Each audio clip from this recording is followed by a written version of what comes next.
This is just a sample of the audiobook. To get the complete audiobook, access the link posted in the first comment. Through to join it with the even thinner, steeper house in back of it, which had only 3 rooms, one on top of the other, and this narrow corkscrew staircase squeezed between the two. Quick as I was, Betsy was at the door ahead of me. An enormous spray of flowers filled the doorway. As Betsy took them, a small delivery boy appeared. "Nice day for the party, miss," he said, trying to peer past the flowers, as though coffee and cake might already be set out. He would be coming to the party later, as indeed it seemed would all of Harlem. Betsy and I searched the bouquet for the card. "Pickwick," we shouted together. Pickwick was an enormously wealthy customer who not only bought the very finest watches, but often came upstairs to the family part of the house above the shop. His real name was Herman Slurring. Pickwick was the name Betsy and I used between ourselves because he looked so incredibly like the illustrator's drawing in our copy of Dickens. Herman Slurring was without doubt the ugliest man in Harlem. Short, immensely fat, head bald as a Holland cheese, he was so wall-eyed that you were never quite sure whether he was looking at you or someone else, and as kind and generous as he was fearsome to look at. The flowers had come to the side door, the door the family used, opening onto a tiny alleyway, and Betsy and I carried them from the little hall into the shop. First was the workroom, where watches and clocks were repaired. There was the high bench over which Father had bent for so many years, doing the delicate, painstaking work that was known as the finest in Holland. And there, in the center of the room, was my bench, and next to mine, Hans the apprentice's, and against the wall, old Christopher's. Beyond the workroom was the customers' part of the shop with its glass case full of watches.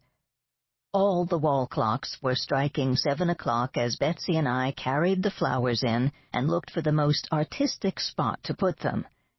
Ever since childhood, I had loved to step into this room where 100 ticking voices welcomed me. It was still dark inside because the shutters had not been drawn back from the windows on the street. I unlocked the street door and stepped out into the Barteljurenstraat. The other shops up and down the narrow street were shuttered and silent.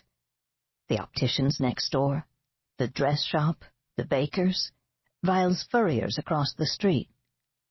I folded back our shutters and stood for a minute admiring the window display that Betsy and I had at last agreed upon. This window was always a great source of debate between us, I wanting to display as much of our stock as could be squeezed onto the shelf, and Betsy maintaining that 2 or 3 beautiful watches, with perhaps a piece of silk or satin swirled beneath, was more elegant and more inviting. But this time the window satisfied us both. It held a collection of clocks and pocket watches, all at least 100 years old, borrowed for the occasion from friends and antique dealers all over the city. For today was the shop's 100th birthday. It was on this day in January 1837 that Father's father had placed in this window a sign, "Ten Boom, Watches." For the last 10 minutes, with a heavenly disregard for the precisions of passing time, the church bells of Harlem had been pealing out 7 o'clock, and now, half a block away in the town square, the great bell of St. Bavo's solemnly donged 7 times. I lingered in the street to count them, though it was cold in the January dawn. Of course, everyone in Harlem had radios now, but I could remember when the life of the city had run on St. Bavo's time, and only trainmen and others who needed to know the exact hour had come here to read the astronomical clock.